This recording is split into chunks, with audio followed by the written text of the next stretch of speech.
Hi, I'm Nitan. And I'm Adam, and this is The Final Curtain, a mini-series brought to you by Stories from the East and West, featuring personal tales from the Eastern Bloc's collapse. For today's episode, we met with Chris Niedenthal, a photojournalist who traveled throughout Central and Eastern Europe, following the downfall of the Iron Curtain with his lens. Coming up on The Final Curtain.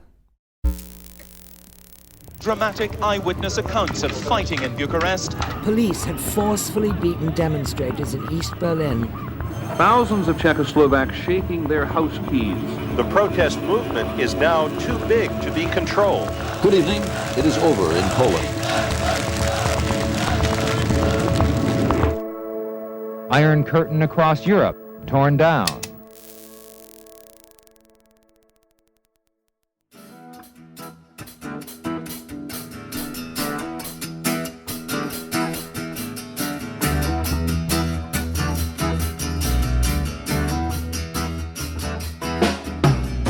I'm Chris Niedenthal, photographer, photojournalist, visual historian.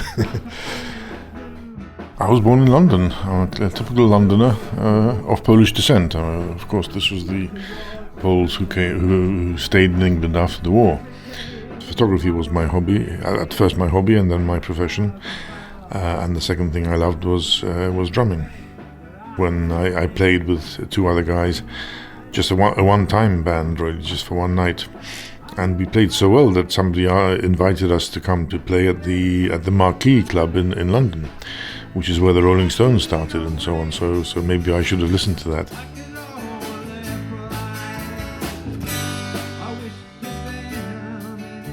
Poland in the 60s was a difficult case, really. It was to live here then must have been pretty tough. But because it was tough, I think that the people are always much more interesting when there's a tough life to live. I just found the character of the people, and especially the young people, so much more interesting than my friends and people the same age in London. So I just kept on coming in the summer on holiday, and I just enjoyed it. And it became more and more interesting for me, and then I decided to come here for a bit longer, not on holiday, and here I am ever since. When I made friends here in Poland, in Warsaw, then I guess they all thought I was sort of an alien from outer space, because I was interested in staying here, whereas they were all interested in escaping or leaving Poland as soon as possible, where I was doing everything possible to stay here for longer.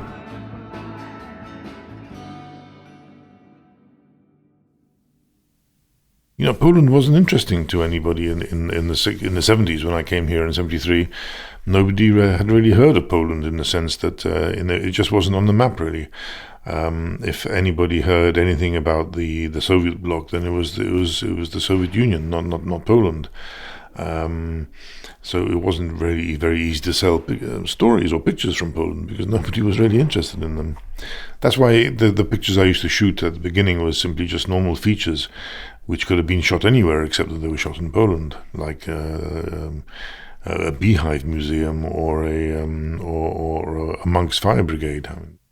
I was never interested in politics. This is the funny thing, because I became a political photographer in my later life, but at the beginning I had no interest in politics, and I steered away from politics. Anything to do with politics I tried to avoid.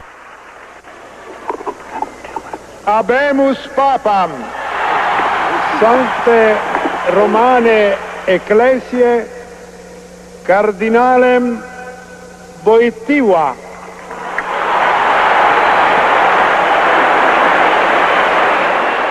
Then, of course, when the Polish Pope was elected, then I knew that I was in the right place at the right time. And slowly but surely I sort of turned into politics. I'd swallow my pride and go into political photography, because the Pope being Polish was, I guess you could say, was a political move. And that sort of enabled me to make contact with magazines like Newsweek in America and so on. And that's where my career started, really. Who has taken the name of John Paul. This is quite an extraordinary surprise, Father O'Keefe. Absolutely. I didn't really work for the Polish press, so I wasn't under their jurisdiction. I didn't have to be censored. I didn't have to go to the censor to send anything out. As a foreign journalist accredited in Poland, I could simply go to the press center, which would then sort of stamp the envelopes with my films and so on. And I could go to the airport and send the pictures abroad to Newsweek in this case by air freight. The only problem, of course, was during martial law, when everything sort of closed down and we couldn't sort of send anything, or everything died on the 13th of December 81.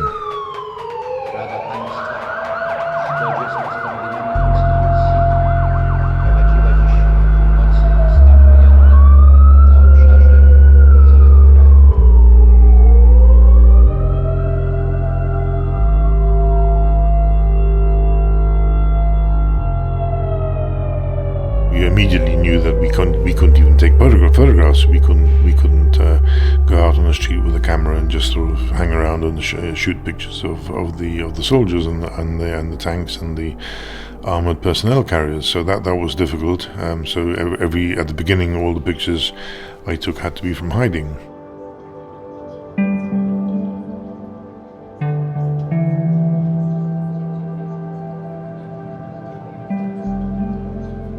That picture of the Apocalypse Now, which is simply the Moscow cinema in Warsaw, where the film on the billboard said Czas Apokalipsy in Polish, which means Apocalypse Now, and underneath that there was the soldiers had parked a big sort of armoured personnel carrier.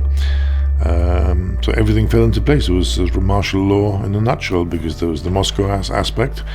What we thought of Moscow. Nobody in Poland liked Moscow in those days. It was the film about Apocalypse Now, which was a very apt title for what was happening in Poland, and the soldiers and the armoured personnel carrier on the ground. It was just everything. It was like as if somebody had organised it, actually, but it was just perfectly placed, and I managed to see it simply. It was freezing cold outside, but I was hot just from the nerves, from the adrenaline. But we managed to get the pictures and just ran away as quickly as possible.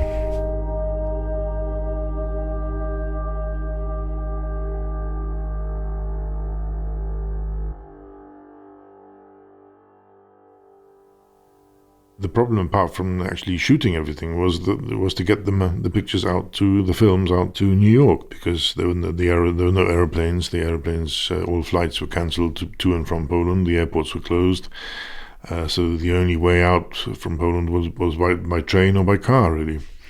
By car was difficult in the sense that I didn't want to leave Poland myself, because I had to photograph what was happening in Poland. Also, petrol was rationed, so it might be difficult to get from Warsaw to Germany, to Berlin, on one tank of fuel or whatever. So that could be a problem. Also, I thought if I left Poland, if I managed to get through the borders without a big control, then maybe they would simply say, when I tried to get back into Poland again, they'd say thank you very much, goodbye, and don't come back, and so on. So that wasn't an option for me. A train was possible, but I simply decided at the last moment to simply try and find a passenger in the train who would take my films to Berlin or to West Germany. At the last moment, I simply ran through the train. This was an evening train to an overnight train to Germany. I ran through the train, and at the last moment, before the train left, I found a young German student who was working in Poland, who was studying in Poland and was going back for Christmas. And I told him, listen, you know what's happening. I'm a photographer. I'm working for Newsweek. Can you take these films? And here's a telephone number to call in Bonn when you get home, and they'll do the rest. And he did it. I mean, this was a miracle, of course, because you just never know. I have no idea who he was. I have no contact with him. I didn't have time to get his name, address, or anything. When he got home, he simply called the number I gave him in Bonn to the Newsweek bureau in Bonn, and they simply organized a motorcycle courier to travel all through Germany to pick up the films, and They got the films and sent them to New York, and everything worked. Magic. I guess 1989 was the most the sort of most hard-working year I ever had. Yes, because it was really non-stop from January to December. Things just started happening. The domino effect from what happened in Poland at the beginning was worked fantastically, and as I say, everything started happening once Poland had the roundtable talks, and then the elections in June. But in between, lots of other things were happening.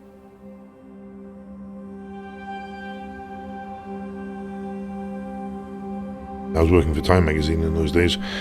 Time magazine thought that they wanted to do a special issue on the new USSR, on the new Soviet Union, because they thought that the changes that were hanging in the air would be coming from the Soviet Union. They'd forgotten the fact that the Poles were good at this, and the big changes were coming from Poland, not so much from the Soviet Union.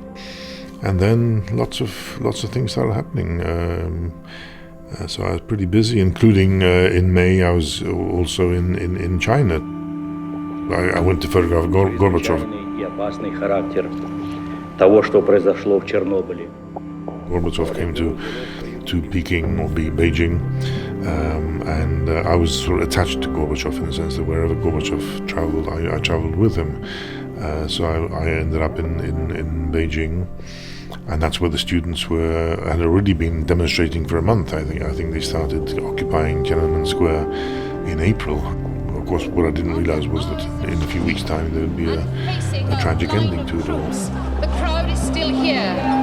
They're shouting, "Stop the killing and down with the government." Then what else? Then everything started happening. Then of course you could see that the Germans were beginning to escape. The East German refugees knew they couldn't go west, so they went east. They came to Budapest, Prague, and Warsaw, and they simply occupied the West German embassies to force them to give them West German passports. And I remember being mainly in Budapest and Prague, so Hungary and Czechoslovakia, and seeing these people coming through the border with their West German passports.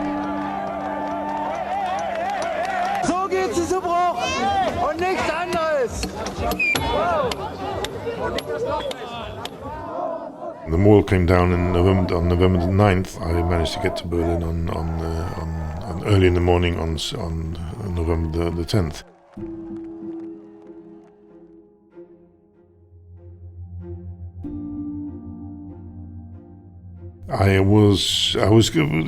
You have to remember that Chancellor Kohl was in Poland on an official visit. But the 9th, still photographing Chancellor Kohl with Premier Mazowiecki and Lech Wałęsa, and none of them realized that in a few hours' time in Berlin things would start happening. I didn't know that.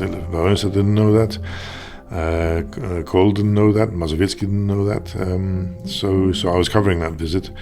But then as soon as I got home in the evening and I heard on the television or the radio or whatever what was happening in Berlin, I simply knew that that's where I had to be, in Berlin.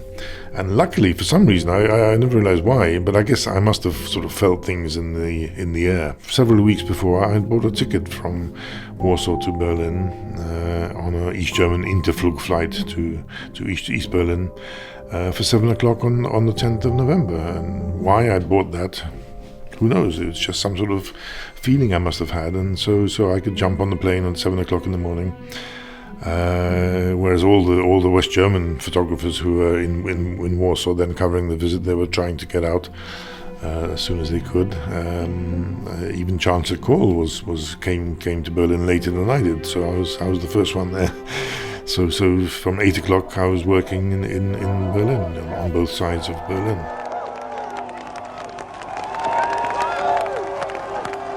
Fantastic. That was really the. In all of '89, that was the most sort of euphoric thing to happen, and that's why I guess some of the parts of the world think that, and some people think that it was the Germany who sort of ended communism in Europe, but they always forget that the hard work was done by the Poles.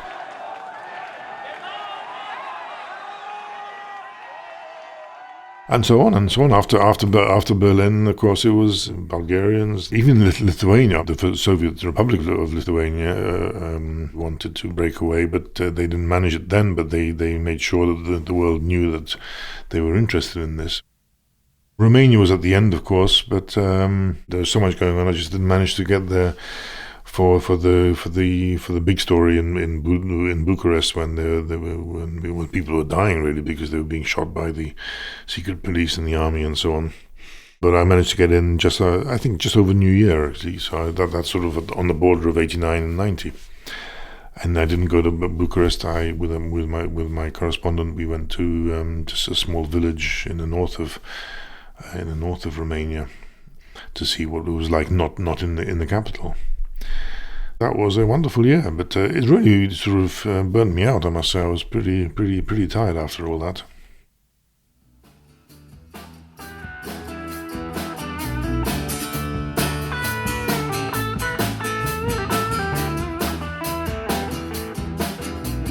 Also, I knew that my job was finishing because I knew very well when the wall was coming down that my work for a magazine like Time might last a few more years, but basically I'd photographed communism all my life and the fight against communism and the effects of communism, and then as it turned out I was photographing the victory against communism, and so I knew that my story was dying, and that what would I do? Well, what was my next step to do as a photographer? I was worried in the sense that the communist story was simply always full of adrenaline. It was a great story. Wherever you went and whatever you did, it was just so interesting, and the adrenaline would sort of, the pumping through your heart would simply keep you going, and I just knew that once that was dying, that story had died, then nothing else really would interest me, and I wasn't really interested in photographing war. So it was a question of what to do next, what was going to happen next, and for the next few years, the stories for the magazines just weren't so interesting. There was just the mainly business stories, who'd made a fortune and who'd lost a fortune by the fact that communism was dying or dead, and the capitalism coming in. But these were stories which for me was just so uninteresting compared to what I'd been doing for the last 20 odd years. I sort of felt, as you say, at a loose end. So eventually I opened a studio in Warsaw with a friend. Never made any money, but it was interesting to do it. So I lasted 6 years in that, and it was a great experience.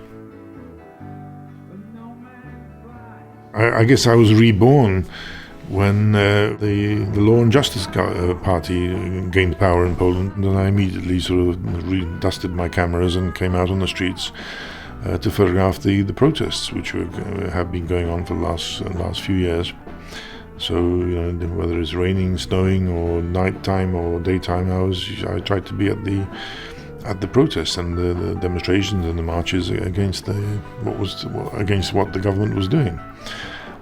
So that kept me it brought me back into that sort of photography, which I thought I'd finished. I didn't think 10 years ago that I'd be out on the streets photographing demonstrations anymore.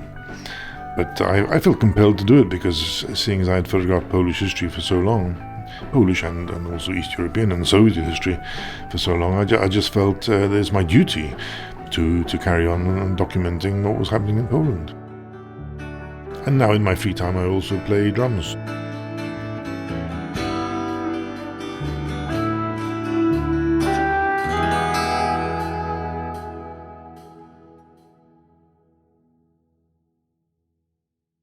This episode of The Final Curtain was produced for Culture.pl and hosted by Adam Żuławski and me, Nitan Reisner. If you want to learn more about the story you just heard, see the show notes in your podcast app or go to the Stories from the East and West website at sftew.com. Make sure to subscribe or check our feed next week.